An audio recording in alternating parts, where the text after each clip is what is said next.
blowing out your voice. I love Trinity College. 1, 2, 3. Trinity College! And now soft as you can, and I truly mean it, as soft as you can. I love Trinity. 1, 2, 3. I love Trinity College. Hold it for something. That's integral to what I wanted to spend the first part of this tonight talking to you about, those two different sounds and the way you approach them, and more to the point, the way it impacted me. I found that more than anything else in my life, listening has defined me most profoundly, and I'll tell you why.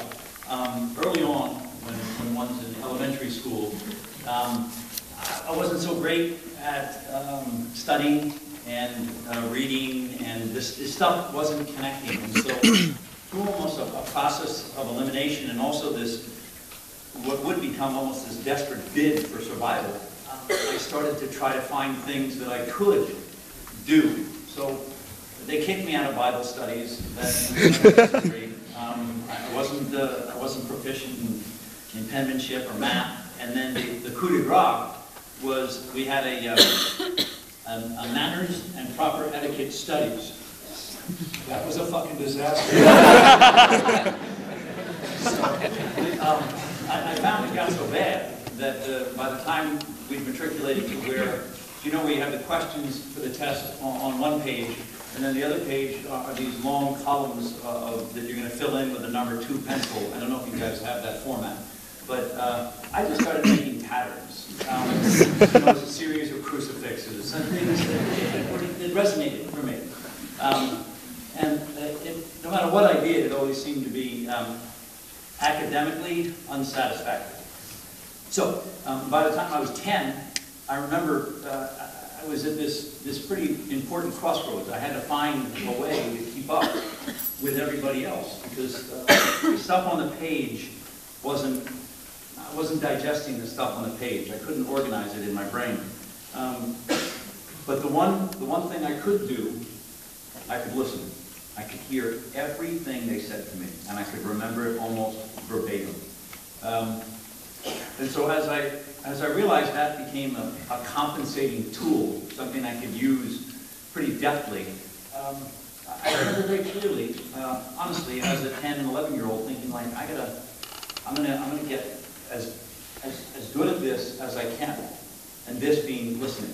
And so I did. I started listening and watching and remembering everything that teachers and priests and nuns and coaches would say to me. And the downside of doing this and getting good at it, I was with Jesuit priests a lot, was that I started to listen to everything they'd say, and I of course remembered it, but they didn't. And I just disagreed with whatever they said. And it didn't go over so big. The Jesuits aren't so big on being corrected. And so I had to temper that approach a little bit. But it got to be fun. And in fact, as time went on, by the time I was about 14, from 14 to about 16, I'd fallen so much in love with listening to the spoken message that I just decided that I didn't have anything to say. So I stopped talking for 2 years.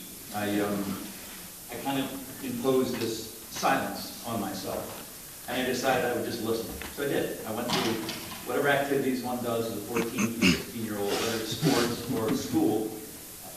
I didn't participate verbally. I would engage the activity, but not verbally. And it was during this 2-year period that I realized what I wanted to do. I realized I wanted to be an actor. So of course the question that begs is, how did one arrive at that epiphany? And I'll tell you,